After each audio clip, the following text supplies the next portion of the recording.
It's hard to say precisely when Maya and I started to drift apart. Sure, like any couple, we had our share of ups and downs, but this felt entirely different. There was once a time when we believed we were unbreakable, that nothing could ever come between us. But gradually, things began to change. People tend to think that once you say I do, everything just falls into place, that the promise of commitment somehow smooths over any rough patches. For a while, that seemed true for us as well. But as the years rolled on, our conversations became shorter. They grew colder.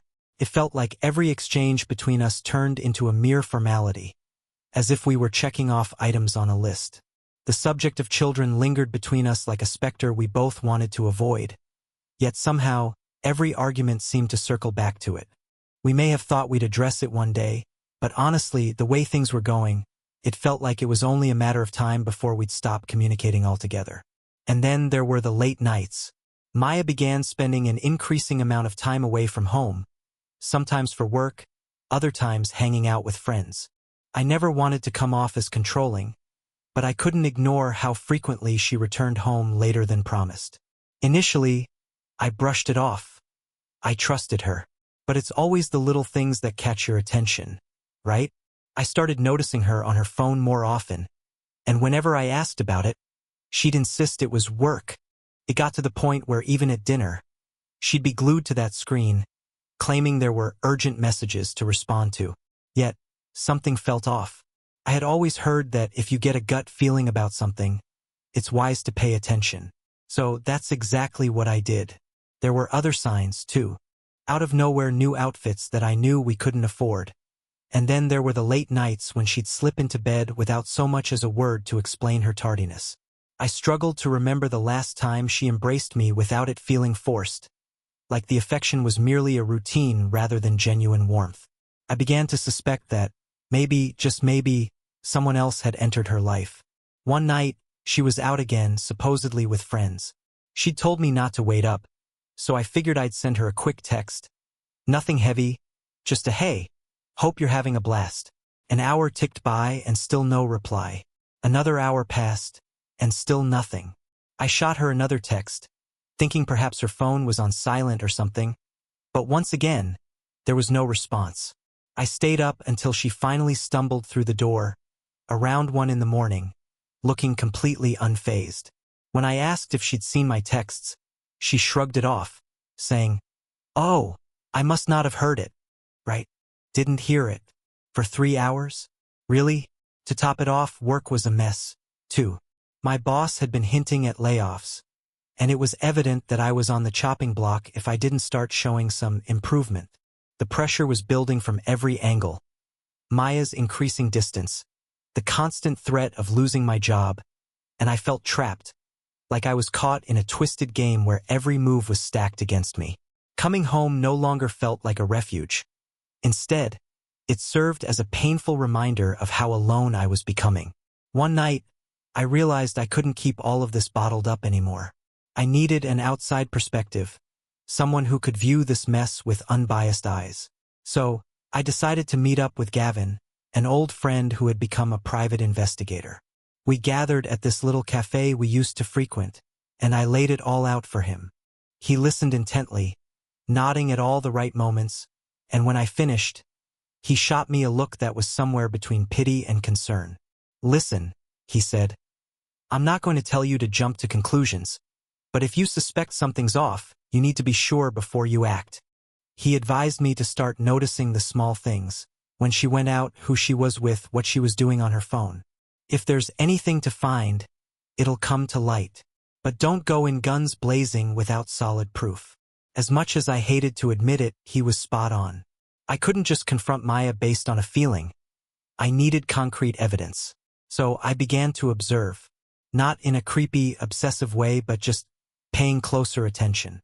The way she clutched her phone whenever I was nearby, the lengthy pauses before she responded to questions about her day, how quickly she brushed off anything that delved too deep. I tried to spark a conversation about some fond memory, a trip we took together, a night spent discussing our future, and she just redirect the conversation. Around that same time, my relationship with my stepbrother Felix heated up.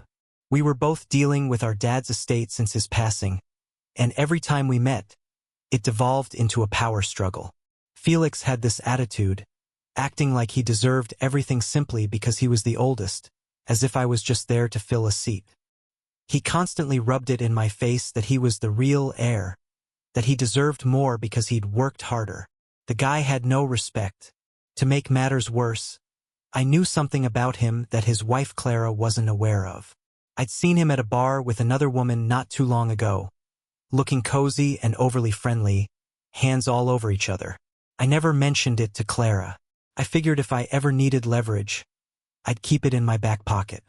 But with Maya acting strangely and the pressure mounting from work, Felix's nonsense was the last thing I wanted to deal with. But here's the kicker. All of this was brewing, like a storm on the horizon, and I couldn't see a way out. I couldn't tell if I was overanalyzing everything, or if my world was genuinely crumbling around me. I'll never forget that night. Maya came home so late it was nearly morning. She stumbled through the door, hair a mess, makeup smudged, and clothes wrinkled as if she'd been sleeping in them, or worse. The scent hit me first. A blend of stale alcohol and an unfamiliar perfume, thick and overpowering. The kind I knew wasn't hers. And she had the audacity to walk right past me without a word, mumbling something about too many drinks before flopping onto the bed fully clothed. Maya had left her phone right on the table, just sitting there in plain view. Despite the growing suspicion gnawing at me, I had never wanted to invade her privacy. But in that moment, I couldn't resist. The pieces of the puzzle lay before me, and for the first time, I felt like I might uncover some answers to all those lingering questions. With my hands trembling slightly, I picked it up and unlocked the screen. Sure enough, it opened right to her messages, and there it was, undeniable proof glaring back at me.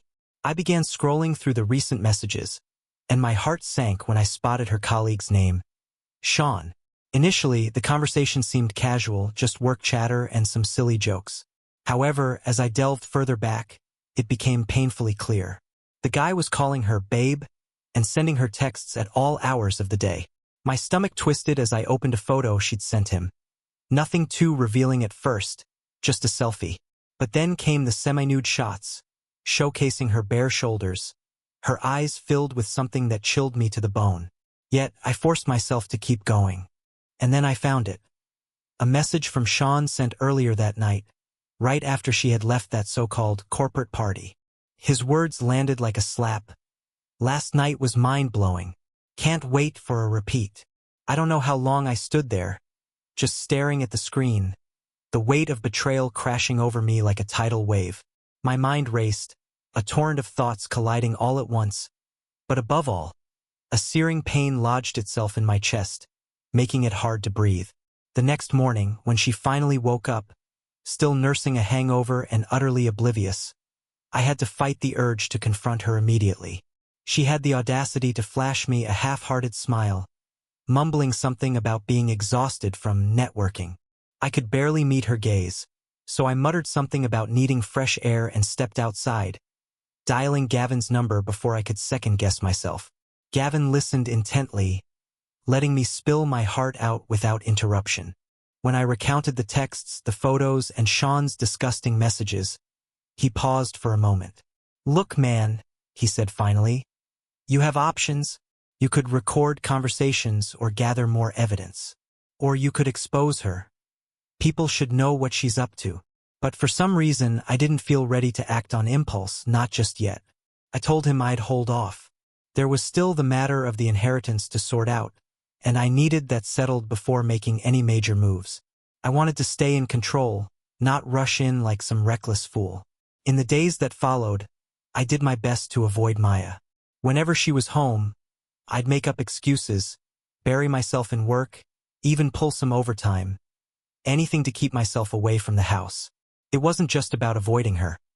I needed to cool off, to think clearly without her presence clouding my mind, to figure out my next steps. My boss even noticed my uptick in productivity, something he'd been harping on for weeks. For once, it felt like I was getting a handle on at least one aspect of my life. Meanwhile, Felix continued to be a thorn in my side. The inheritance discussions dragged on, each meeting turning into a drawn-out argument. He wanted it all, constantly claiming he deserved more, as if he had somehow earned it. He didn't realize I was harboring a little secret of my own, one that could shatter his perfect little world if I chose to reveal it. After one last grueling negotiation, we finally reached an agreement. I signed the papers, shook his hand, and felt a strange sense of relief wash over me. The inheritance was finalized. Now I could finally focus on the revenge I'd been plotting in the back of my mind. I told Felix I'd drop by his place soon, maybe for a drink, just to maintain the facade that we were still on good terms. But that wasn't my actual plan. Not at all. The next day, when I knew he'd be at work, I drove over to his house. As I pulled up to Felix's place, I felt uncertain about what to expect. Clara answered the door, and even though she tried to greet me with a warm smile, I could see the sadness in her eyes and the fatigue etched into her face. She looked like someone who hadn't truly smiled in ages. We settled into her living room, and the silence stretched between us as we each grappled with our own thoughts. After a few moments, she broke the silence, her voice barely a whisper. She confessed that she had been suspecting Felix for some time, that he'd been sneaking out with flimsy excuses, working late, last-minute meetings, that kind of thing. I could hear the pain in her voice as she spoke, her gaze distant, avoiding mine. He doesn't even try to hide it anymore, you know? Just acts like I'm invisible. I could relate to her feelings perhaps more than she realized. For the first time since everything unraveled with Maya, I felt compelled to be honest. I took a deep breath and revealed what I knew, that I had seen Felix with another woman, laughing and enjoying himself without a thought for her. When I looked up, she was staring down at her hands, clenched tightly together. Silent tears rolled down her cheeks, and I could see the years of disappointment written all over her face. I feel so empty, she whispered, wiping her eyes. I don't feel like I mean anything to him. He doesn't even pretend to care anymore. Her voice trembled as she fought to hold herself together. The entire time, I couldn't shake the feeling that we were both experiencing a twisted parallel tragedy. We had both been cast aside, treated as if we didn't matter. Eventually, I suggested we go out for a drink. Sitting there in that room filled with memories and heartache felt too heavy. She agreed, and we headed to a small, quiet bar nearby. It was the kind of place where you could talk without worrying about eavesdroppers, dimly lit and nearly empty except for a few regulars scattered around. We sat across from each other, and as we placed our drink orders, it felt as if a heavy burden was lifting. Each sip seemed to loosen something inside her, encouraging her to open up in ways I hadn't anticipated. She shared her experiences of marriage, expressing her disappointment and pain, how she felt she had lost herself trying to be the perfect wife for Felix, only to be cast aside. Her sentences came out in fragments, each filled with years of pent-up frustration, and all I could do was listen and nod, as her words resonated far too deeply with my own struggles. After a few rounds, I felt the urge to share my own story. I told her about Maya and how she had shattered every ounce of trust one had in her, how I had poured everything into a marriage that was evidently just a game to her. I found photos, messages, I said, my voice quieter than I intended, with some guy from her work. It's like all those years we spent together meant nothing. Clara looked at me, her eyes soft yet filled with understanding. For a moment, we sat in silence, both drowning in our individual betrayals and loneliness. And then, something shifted. We were no longer just two wounded souls. We had formed a connection through our shared pain. There was a raw honesty in the air, as if we no longer had to put on a facade, no longer needed to pretend everything was okay. The wall between us crumbled. We left the bar and found ourselves at a nearby hotel. As we entered the room, Clara looked at me, and there was something in her gaze, perhaps trust, or maybe just a yearning to feel wanted again. I reached out and touched her shoulder, and she shivered, but not from the cold. Her eyes fluttered closed, and I saw the weight of the world lift from her face as she leaned into me. In that moment, there was no hesitation, no guilt, no second thoughts. We both poured out years of loneliness and frustration, holding on to each other like we had discovered the only other person who truly understood what it felt like to be betrayed and discarded. The night slipped away in a haze of whispered words, soft laughter, and unspoken understanding. Her touch was gentle yet desperate, and we lost ourselves completely. By morning, I felt different, lighter. A strange peace washed over me, a calm I hadn't experienced in years. As I glanced at Clara lying next to me, her expression soft and relieved, I knew I wasn't alone in this. She looked at me with newfound resolve. I'm done with him, Harrison. I'm done with all of this. I'm filing for divorce. He doesn't deserve another chance. Her voice was firm, devoid of doubt or lingering pain. It was pure finality.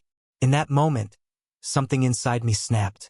I pulled out my phone, located the photos of Maya and Sean I had saved, and sent them to every single contact in her phone.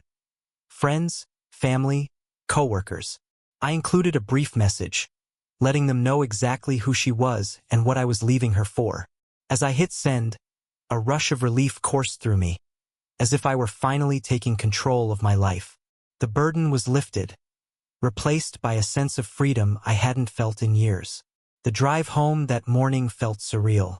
I hadn't fully grasped the weight of what I had just done. Sure, I felt liberated, that much was undeniable. I had carried the burden of betrayal for far too long, and finally letting it go was like shedding an old skin. Yet, the reality of my actions, the impending aftermath, loomed like a storm on the horizon. Part of me couldn't believe I had actually gone through with sending those photos out for everyone to see. Yet another part of me, the part that had been crushed and betrayed, felt nothing but icy satisfaction. The moment I stepped through the door, my phone erupted with notifications. I ignored it at first, but it didn't take a genius to figure out who was reaching out. The calls, the texts, the alerts lighting up my screen. Maya had seen the photos. I could only imagine the chaos that ensued, the shock that gripped her as she realized her secret life had been exposed. She had built her existence on a web of lies, and with a single press of a button, I had unraveled it all. An hour later, the door burst open, and there she was, her face flushed and tear-stained, her eyes wide with a mix of fury and panic. She didn't say anything at first, just stood there, breathing heavily, fists clenched at her sides. Then, like a dam bursting, she unleashed a torrent of accusations, excuses, and desperate attempts to spin the narrative, as though she were the victim in all of this. "You had no right," she screamed, her voice cracking. "You don't understand what I was going through. You pushed me to this." Her words hit me like hollow echoes. The anger, the tears, it was all an act, I realized. She wasn't sorry for what she had done. She was only upset that she had been caught. I felt nothing as I gazed at her, just a profound sense of calm that deepened with each surge of her rage. I didn't need to shout back or engage with her. I let her rant, allowed her excuses to stumble over themselves, and simply observed. The more I remained silent, the more frantic she became, and I could see the realization starting to dawn on her. She was losing this battle. At last, I mustered the strength to speak. My voice emerged steady, colder than I had ever imagined it could be. "Maya, it's over between us." She went still, shock and disbelief etched across her features. For a fleeting instant, I glimpsed a flicker of vulnerability in her eyes, a fleeting realization that this was indeed the end. But just as quickly, she reverted to her familiar performance, pleading and begging for forgiveness, dredging up all the memories of our shared history, trying to evoke feelings of nostalgia for the good times we once had. She wanted me to feel pity, to see her as the woman I once adored. But that woman was long gone, and I couldn't muster even a hint of compassion for the stranger who stood before me now. "We've been through so much, Harrison. You can't just throw it all away," she implored, her voice trembling with desperation. "I made a mistake, but doesn't that mean anything to you?" "History," I scoffed, a bitter laugh escaping my lips. "Our history ended the moment you chose to betray me. You shattered everything we built, Maya. I'm filing for divorce. This time, I mean it." Her expression fell apart. Genuine fear flickered in her eyes, a dawning realization that she was losing everything. Her career, her reputation, our marriage. It was all slipping away, and there was nothing she could do to stop it. I could see the panic and helplessness washing over her, a clear acknowledgement that she had crossed a line. This wasn't just another argument that could be resolved. I had expected to feel something, perhaps a twisted sense of justice or satisfaction, as I watched her break down. But instead, I felt an unsettling calm, as if the weight that had burdened me for years had finally lifted. She was a mere shadow now, a ghost of the person I once knew. In the days that followed, I received calls from mutual friends, along with messages from colleagues she had reached out to, all attempting to piece together the wreckage of our relationship. She was on a mission to manage the fallout, scrambling to salvage what little remained of her reputation. I could envision her pleading for sympathy, her voice shaking as she tried to portray herself as the victim, casting me as the villain. But the photos I had sent told a more compelling story than any excuse she could offer, and I knew people were starting to see through her charade. The calls from Maya gradually lessened, and soon the messages ceased altogether. I understood she was out there, desperately trying to repair her image, but I didn't care. Let her spin her tales. It was far too late. I was finished. I threw myself into moving forward. I hired a lawyer and began meticulously gathering every scrap of evidence with Gavin's help. The divorce papers were next on my agenda, and this time I was fully committed to seeing this through. There would be no second chances, no turning back. For the first time in ages, I felt as if I was stepping away from the ruins of my past, ready to embrace a new beginning. I anticipated the divorce process would be difficult, but I hadn't braced myself for the level of ruthlessness Maya would display. She enlisted a high-powered attorney, the kind who eyed me like I was just another opponent to crush. I expected some pushback, but her approach felt like outright warfare. She wasn't merely seeking a fair settlement. She wanted it all. The house, my savings, a slice of my retirement. It was as if she believed she deserved compensation for putting up with me, completely disregarding that she was the one who had betrayed my trust. I was furious, infuriated, in fact. She and her lawyer twisted every facet of our life together to cast me as the distant, uncaring husband, the one who drove her to look elsewhere.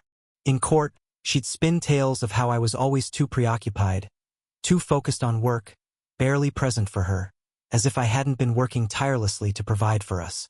The lies cut deep, hearing her distort the truth to hide her own failings, pretending I had ignored her, leaving her with no choice. In truth, I had been the one keeping our marriage afloat.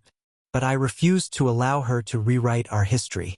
My lawyer was well prepared, armed with the evidence I had gathered with Gavin's assistance. In every hearing, we unveiled text after text, photo after photo. We made it abundantly clear who had violated our vows and where the blame truly lay. I'll never forget the expression on her face each time we presented new evidence. A mixture of shock and indignation, as if she couldn't fathom I had actually managed to expose her deceit. At one point, she attempted to downplay the cheating, framing it as a minor indiscretion, suggesting I should just let it go. But my lawyer's probing questions cornered her, forcing her to confess to the very things she had tried so hard to conceal. The judge showed no sympathy either. Every time she tried to deflect blame, they directed her back to the evidence. The texts, the photos. Watching her squirm didn't bring the satisfaction I had anticipated. It felt strangely empty. She wasn't the woman I had loved, the one I had believed in all those years. She had become a stranger, consumed by self-interest. When we weren't in court, I maintained my connection with Clara. I would text her after each session, venting about the absurdity of it all. The lies, the accusations, and Maya's frantic attempts to paint me as the villain. Clara shared her own experiences, recounting Felix's ridiculous excuses, his relentless demands for their home, and his efforts to undermine her claims. It felt oddly comforting to converse with her, knowing she was battling similar demons. We had both been blindsided by those we trusted most, and there was solace in sharing that pain. In many ways, our exchanges felt more genuine than any I had ever shared with Maya. There was no need for masks, no pretense. We talked openly about the hurt, the betrayal, and the difficulty of letting go of the lives we had envisioned. Although we hadn't been intimate since that night, our bond felt even deeper now. It was as if we were intertwined by our shared wounds, healing together. Clara expressed her desire to take things slow, and I agreed. We both needed time to rediscover ourselves and heal before pursuing anything more. On the hardest days, when the divorce felt like it was dragging me through mud, I sought refuge at the gym. At first, I went just to escape the chaos, but soon it evolved into a daily ritual. I would run until my legs screamed for mercy and lift weights until my arms felt like lead. Every drop of sweat became a release for my pent-up anger and frustration, transforming my pain into something productive with each mile and every rep. It was during one of these intense workouts that I met Ethan. He was a regular, a tall, lean guy with an easygoing demeanor that instantly put me at ease.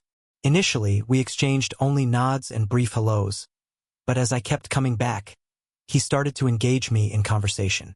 He'd ask about my workouts, share helpful tips, and his energy was impossible to ignore. He had this infectious way of viewing life, seeing every challenge as an opportunity for growth. Before long, our conversations deepened. He opened up about his own struggles, revealing that he had gone through a tough divorce a few years back. "It's rough, man, but it does get better," he would say, handing me a towel after an intense session. "One day, you'll look back and wonder why you stayed in it for so long." At first, Ethan's relentless optimism felt almost unsettling, but it began to rub off on me. He had faced the darkness I was currently navigating and had emerged on the other side, happier and more focused. His life was no longer defined by his ex, and that gave me hope. We started dreaming about the future, discussing things we wanted to pursue. He encouraged me to think beyond the divorce, beyond Maya, to envision a life that wasn't shackled by my past pain. When the final divorce papers arrived, I sat at my kitchen table, staring at them for what felt like an eternity. There was no joy, no sense of triumph. Instead, a quiet sense of relief washed over me. I had been burdened by anger, disappointment, and resentment for so long that the absence of those feelings felt almost foreign. Yet here it was undeniable proof that I was finally free. No more court dates, no more accusations, no more arguments. I could finally close the door on that chapter of my life. With the divorce finalized, the future lay open before me. I was free to make my own choices, unencumbered by anyone else's mistakes or lies. For the first time, I felt like I was reclaiming my life, ready to live for myself without the heavy weight of betrayal dragging me down. Maya tried to reach out a few times once the dust had settled. She left messages, begging to talk or asking for another chance. The first time I heard her voice filled with desperation, a tiny part of me felt something, perhaps pity or a flicker of the attachment we once shared. But I quickly realized that it was merely a shadow of what we had. I had poured my heart into that marriage, and she had tossed it aside without a second thought. I called her once to set the record straight, explaining that our paths had diverged and that we were truly done. The more I reflected on it, the more I understood that I had not only left Maya behind but also a version of myself that I no longer wanted or needed. After that, I was finally free to focus on the dreams I had sidelined for years. One ambition had lingered in the back of my mind, something I had always contemplated but never had the courage to pursue: starting my own business. For years, I had worked for others, answering to bosses who failed to appreciate my efforts. Now, with no one to hold me back, I decided to take the plunge. Establishing my business was challenging, but every moment felt worthwhile. I poured every ounce of energy and resource I had into building it from the ground up. Each step I took was a reminder that I was crafting something uniquely mine, something meaningful. Watching my vision take shape, witnessing clients respond positively, and seeing the numbers slowly rise, it was exhilarating. There were nights I would stay up late fine-tuning details, revising plans and tracking progress. This wasn't just a business. It was a reflection of the new life I was forging, a life I had chosen. Meanwhile, I stayed in touch with Clara. Our connection had matured into a supportive friendship, built on mutual respect and understanding. She was also moving forward, discovering her own strength and reconstructing her life in ways she had never thought possible. She would often inquire about my progress with the business, and I checked in on her journey, celebrating her small victories as she grew more confident in herself. We both recognized that our shared pain had been part of our healing process, but we refused to let it define us forever. Our friendship served as a testament to how far we had both come, how much we had each evolved. It wasn't about romance. It was about two individuals who had endured something painful together and emerged stronger. That bond had been invaluable for both of us, and we were keenly aware of it. As my business flourished, I began meeting new people who offered fresh perspectives, individuals who had faced their own struggles and emerged wiser for it. I wasn't searching for a relationship, nor was I looking for anything beyond the connections I was nurturing. Yet, I realized that if, one day, I met someone I could trust, someone genuine and honest, I would be ready. I no longer viewed love as a magical solution to my problems. I understood that it was something you built over time, requiring effort from both partners. Maybe I would find that connection someday, or maybe I wouldn't. Either way, I was content with who I had become. As time passed, I began to see how much I had grown. My days were no longer dictated by Maya's choices or my past pain. They were defined by my own ambition, my own decisions, and my own hard work.